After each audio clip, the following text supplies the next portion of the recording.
Ils sont sportifs, écrivains, experts ou encore artistes. Ils participent à la vie d'Antibes-Juan-les-Pins. Ils sont l'ADN de la cité, sa mémoire, ses visages, son énergie vitale.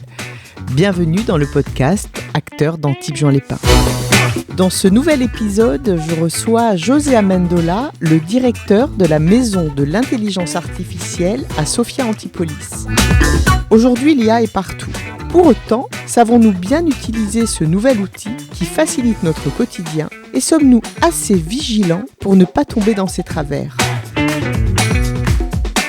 Bonjour José Amendola. Bonjour Florence. José, vous êtes le directeur de la Maison de l'intelligence artificielle à Sophia Antipolis. Vous accueillez qui dans cette maison ?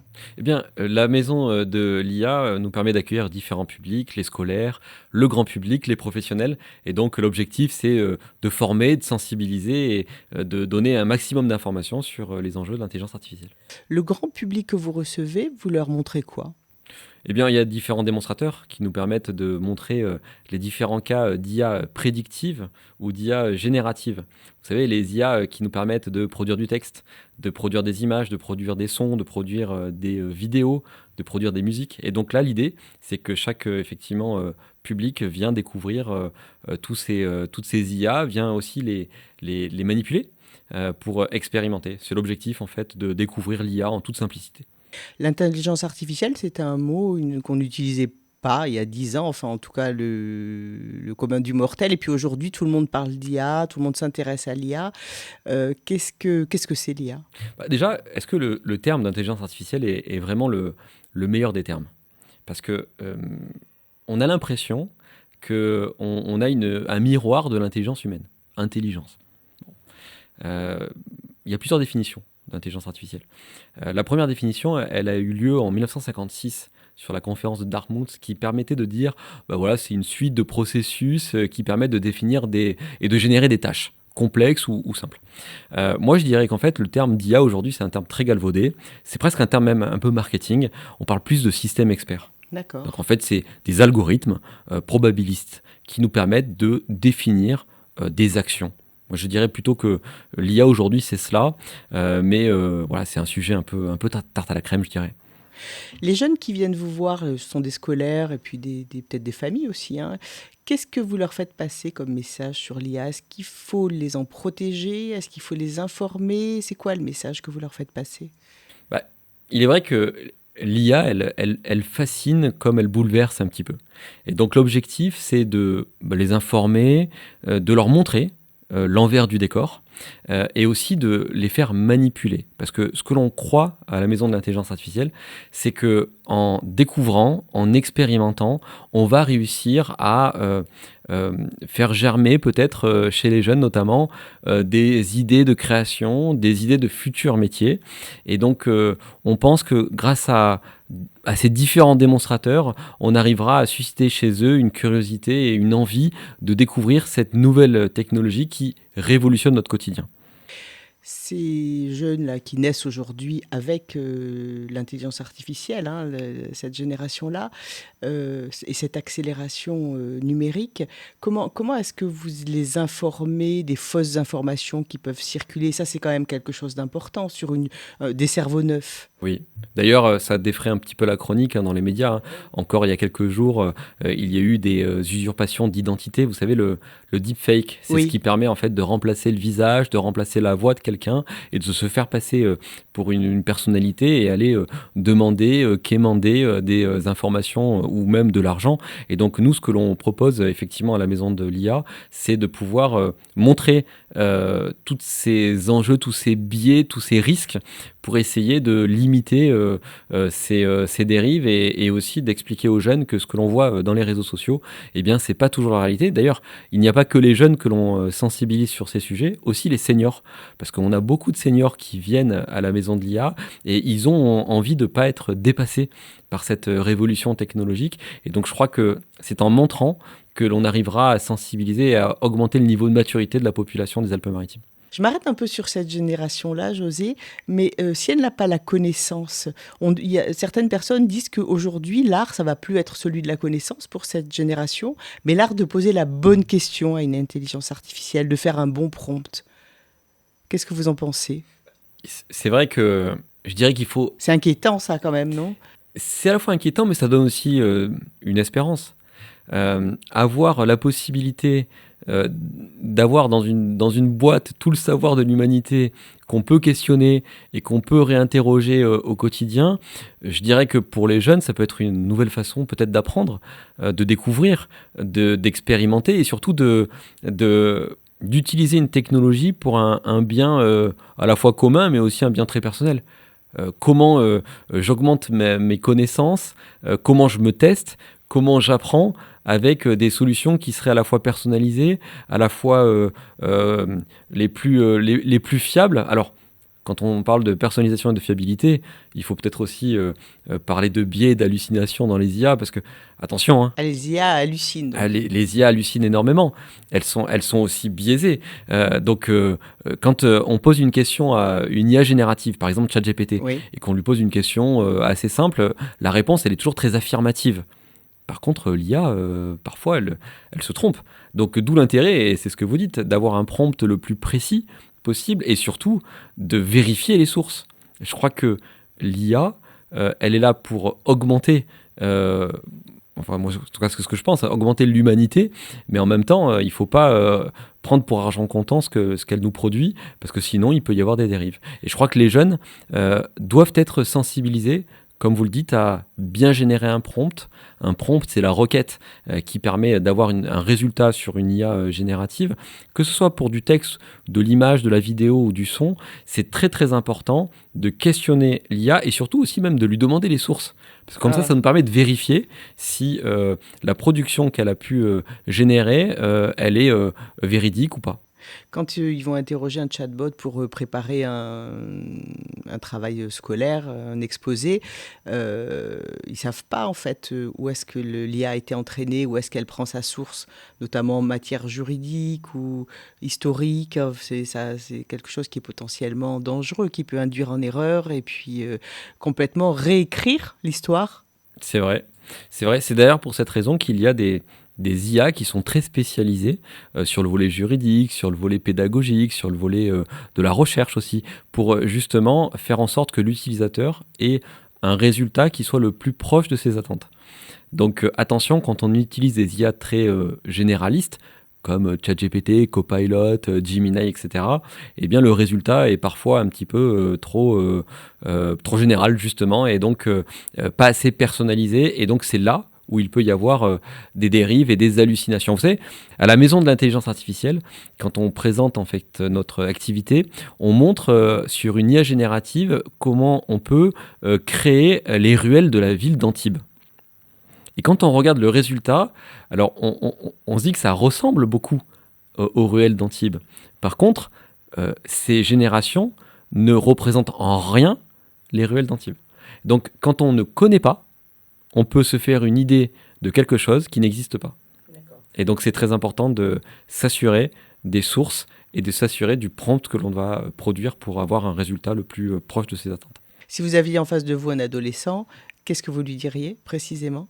Je lui dirais de spécialiser un maximum sa requête, de faire en sorte que dans sa requête, il puisse produire le résultat qu'il attend, de lui donner un rôle, un persona, pour que derrière, le résultat soit le plus précis possible. Et surtout, que le jeune puisse vérifier les sources et le contenu qu'a produit l'IA. C'est très important. Où est-ce qu'on en est du développement de l'intelligence artificielle ? L'IA a quasiment un QI, hein. Il y a une IA super intelligente, une IA basique. Expliquez-nous un peu tout ça. En fait, aujourd'hui, il y a 3 types d'IA. On a les IA faibles, les IA fortes et ce que l'on va appeler la super intelligence. L'IA faible, aujourd'hui, c'est ce que nous avons dans les solutions qui sont proposées sur le marché. Je le disais, hein, les IA génératives ou les IA prédictives, aujourd'hui, ce sont des IA à qui on a appris de réaliser un certain nombre de tâches. C'est-à-dire que si vous demandez à ChatGPT de produire du son aujourd'hui, ChatGPT ne sait pas le faire. D'accord. Donc ce sont des IA très spécialisées. ChatGPT, c'est une IA faible, donc. Absolument. Dans ce classement. Toutes les IA aujourd'hui qui sont sur le marché, sur les solutions qui sont aujourd'hui accessibles, sont toutes des IA faibles. Ensuite, vous avez les IA fortes. Donc c'est une IA qui va pouvoir générer un certain nombre de tâches dans un contexte qu'elle ne connaît pas. Donc en fait, elle va s'adapter à son contexte.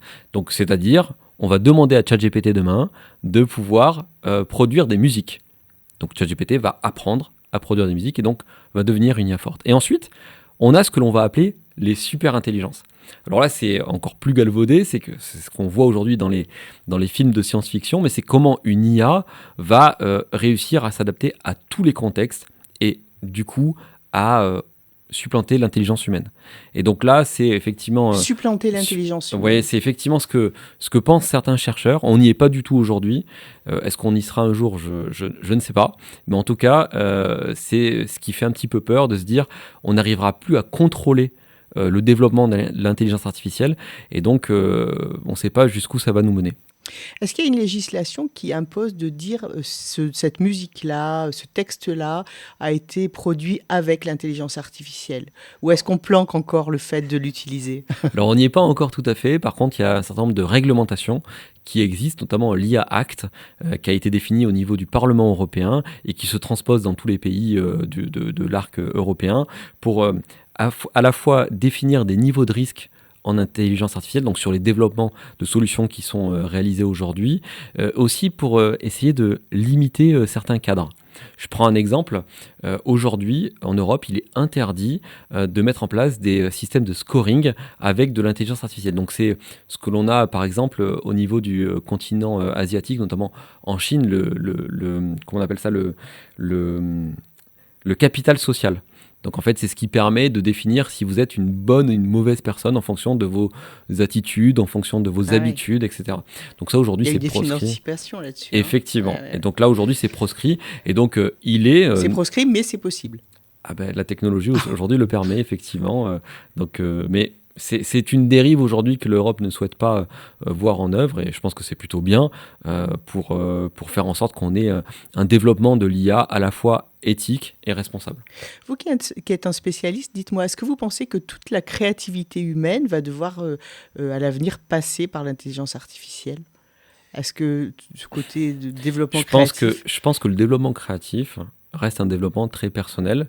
Je pense que l'IA peut aider au développement créatif, comme elle peut aider dans tous les domaines d'activité. Mais par contre, l'imagination, elle est ancrée au plus profond de nous. Ce que l'on veut faire, ce que l'on veut dire, ce que l'on veut produire. Donc c'est nous, aujourd'hui, qui devons guider les IA et pas l'inverse.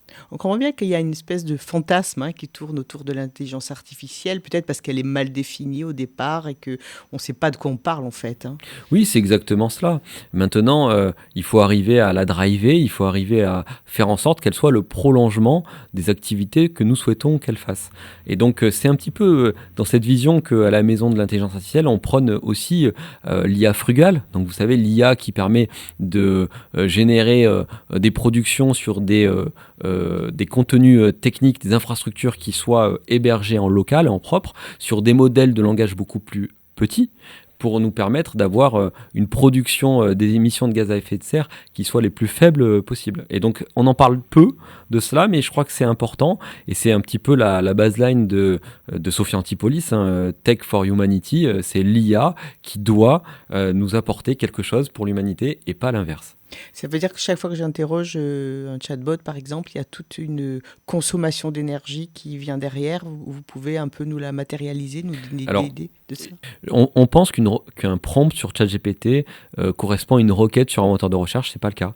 C'est beaucoup plus important en termes d'aller-retour entre un serveur et l'outil que l'on utilise pour pouvoir interroger la machine.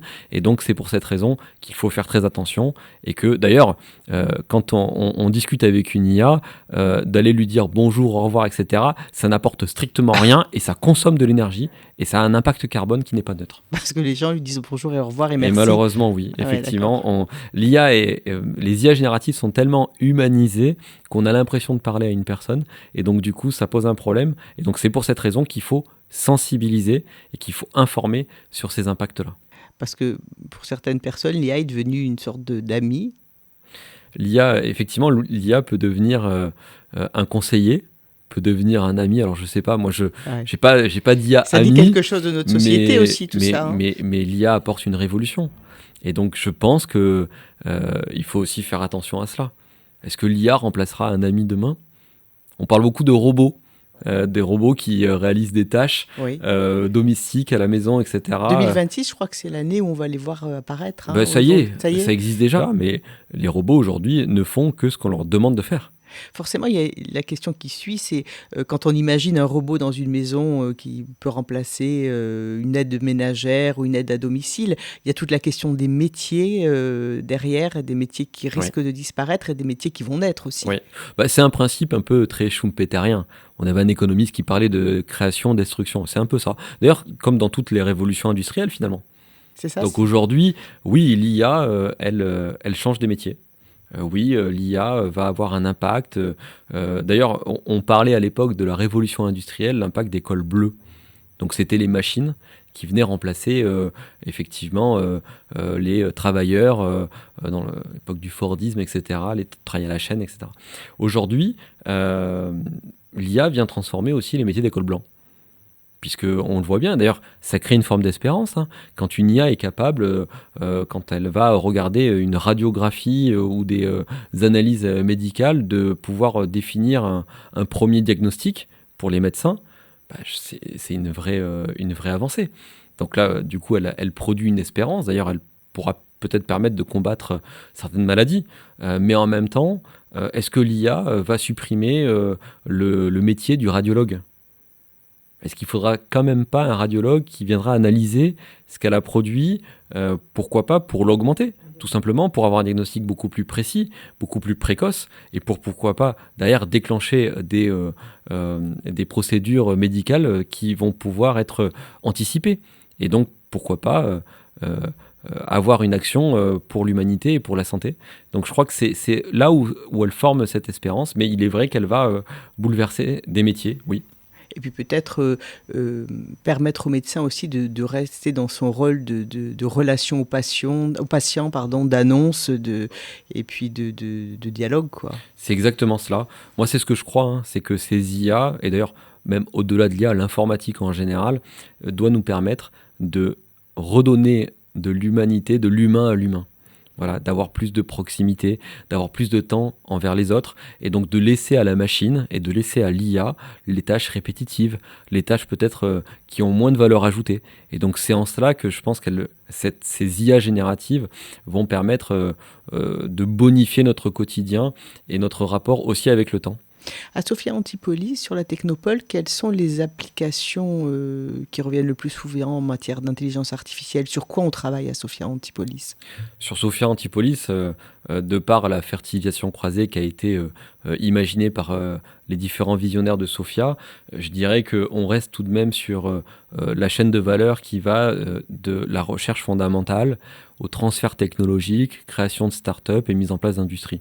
Sur différents domaines d'activité. La médecine, je crois. La médecine, beaucoup sur la santé, beaucoup sur le tourisme, beaucoup effectivement sur la technologie pour avoir des IA et des solutions très pratico-pratiques, génération de texte, traduction instantanée, diagnostics médicaux, mais également production de vidéos, production de création artistique. Donc à Sophia Antipolis, on a effectivement tout ce qui nous permet de conjuguer nos forces, à la fois avec, je dirais, le monde de la recherche, le monde de l'enseignement, le monde de l'industrie. Donc voilà, on a tout ce qu'il faut. Et d'ailleurs, c'est pour cette raison que je crois qu'on demeure la première technopole d'Europe. L'IA, c'est un peu Dr Jekyll et Mr Hyde. Il y a vraiment un côté sombre et puis un côté plein d'espoir. Oui, c'est vrai. Alors, on a parlé des bénéfices de l'IA, mais il faut aussi y voir malheureusement les côtés plus négatifs. C'est pour cette raison qu'on doit apporter ce message de mesure de risque auprès des différentes populations. Ça donne un rôle majeur quand même à cette maison de l'intelligence artificielle. Oui, c'est pour ça qu'elle a été créée. Et c'est pour ça qu'aujourd'hui, on a démarré par les scolaires et par le grand public et qu'on élargit aussi vis-à-vis des professionnels parce qu'on sent que la population a peur de se sentir dépassée par cette révolution. Dans les années 2000, on a eu la révolution des réseaux sociaux. Et cette révolution, elle avait aussi amené quelques craintes, quelques peurs, notamment sur la question des données personnelles.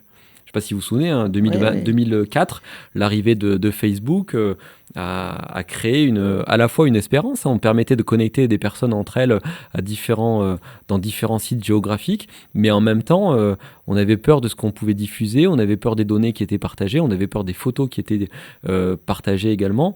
Aujourd'hui, l'IA, on est un peu sur la même vague. Donc là aussi, attention aux données que l'on produit sur des IA. Ne donnons pas toutes les informations personnelles sur ces IA génératives. Quand on veut produire un courrier, c'est facile de produire un courrier avec une IA générative textuelle. Mais attention à ce qu'on va lui donner comme contenu. Données personnelles, nom, prénom, numéro de téléphone, numéro de sécurité sociale, informations très très personnelles. Parce que derrière, ces données vont entraîner ces modèles, et derrière, on ne sait pas ce que ça va produire, sachant que aujourd'hui, la plupart des acteurs de l'IA sont soit sur le continent américain, soit sur le continent asiatique. Ça veut dire qu'une législation française qui interviendrait dans ce domaine, elle serait Aujourd'hui, c'est peine perdue. Peine perdue. Aujourd'hui, c'est peine perdue. Mais par contre, on a un rôle à jouer au niveau européen pour essayer d'avoir une licorne, d'avoir des entreprises qui travaillent sur ces sujets. Qu'est-ce que c'est qu'une licorne? Alors, une licorne, c'est une entreprise qui est évaluée à plusieurs milliards d'euros et de dollars pour pouvoir apporter un service de proximité qui répondrait à un besoin. Et je prends un exemple. On a quand même une licorne aujourd'hui en France qui travaille sur l'IA. C'est Mistral, qui est aujourd'hui une entreprise qui a déployé son IA générative qui s'appelle Le Chat et qui veut apporter sa pierre à l'édifice face à, d'un côté, OpenAI et ChatGPT, et de l'autre côté, DeepSeek, qui est l'IA générative chinoise. Donc on voit bien, les GAFAM, dans Google, Amazon, Facebook, Meta et maintenant même OpenAI. De l'autre côté, au niveau chinois et asiatique, les BATS, Baidu, Alibaba, Tencent, Xiaomi, et maintenant DeepSeek. Et donc en Europe, il faut qu'on puisse identifier des acteurs qui pourront aussi sécuriser nos données et sécuriser ce que l'on veut produire. Pour l'instant, c'est ma responsabilité personnelle. Quand je m'engage en laissant des données personnelles sur ce genre de système. Je ne suis pas protégé. Non. Il faut le dire, ça, il faut le malheureusement, savoir. Malheureusement, effectivement. Et non seulement vous n'êtes pas protégé, mais il faut surtout comprendre que ce que vous lui donnez comme information, vous l'alimentez, vous l'entraînez. C'est dangereux pour l'individu et c'est dangereux pour l'entreprise aussi. C'est pour ça que vous parlez aux entreprises. Absolument, on parle beaucoup aux entreprises. Et d'ailleurs, c'est pour ça qu'on a créé différents événements au sein de la maison de l'intelligence artificielle, que ce soit les rendez-vous de l'IA, on en parlera juste après, les IA Dates, mais également les événements avec le World Artificial Intelligence Cannes Festival, qui a lieu chaque année en février au Palais des Festivals à Cannes et qui vient réunir tout le monde B2B de la tech. D'ailleurs, en 2026, on hébergera 28 startups sur le pavillon Alpes-Maritimes Terre d'IA, et dans ces startups, on a des solutions qui sont proposées pour que les entreprises puissent déployer des IA génératives qui seraient hébergées dans leurs serveurs avec leurs données pour éviter de partager des secrets industriels ou des secrets administratifs au sein des IA génératives plus grand public. D'accord. C'est important de se renseigner, c'est important pour tout le monde en fait. La barrière des générations tombe. Vous organisez des IA Dates qui sont des rendez-vous accessibles à tout le monde, et vous avez un rendez-vous prochainement, si vous voulez bien nous en parler. Oui, alors depuis plusieurs années maintenant, on organise ces rendez-vous de l'IA. Donc il y a eu environ une trentaine d'IA Dates depuis la création de la maison de l'IA. Et donc l'objectif là, c'est de faire intervenir une personnalité pour pouvoir parler d'un sujet de société ou d'un sujet à la fois scientifique, mais qui serait très vulgarisé pour que le grand public puisse le comprendre. Et donc la prochaine IA Date aura lieu le 5 décembre prochain à 18h30 au Palais des Congrès d'Antibes, avec Bernard Benamou, le délégué de l'Institut de la souveraineté numérique, et Jean-Marie Cavada, ancien journaliste, ancien député européen, qui viendront tous les deux parler de souveraineté, de l'intelligence artificielle et des risques et des enjeux de l'IA, notamment en Europe. C'est effectivement ce qu'on vient de se dire aujourd'hui. Donc on aura l'occasion de les entendre le 5 décembre prochain. Et donc si ça intéresse nos auditeurs, donc on peut trouver toutes les informations sur le site internet de la maison de l'IA, donc www.lia.fr. www.maison-intelligence-artificielle.com. Vous avez le lien d'inscription pour pouvoir vous inscrire. Attention, c'est sur inscription et les places sont comptées. Et c'est gratuit ? Et c'est gratuit. Et donc, tous les publics, jeunes, moins jeunes, curieux, entrepreneurs, sont attendus pour découvrir cette IA Date qui est en fait la clôture de l'année. Donc, c'est vraiment un moment très fort pour pouvoir découvrir les enjeux de souveraineté de l'IA. Merci beaucoup, José. Merci, Florence. Acteur d'Antibes-Juan-les-Pins, un podcast de la ville d'Antibes-Juan-les-Pins. Réalisation Jean-François Diaz. Au micro, Florence Bellon.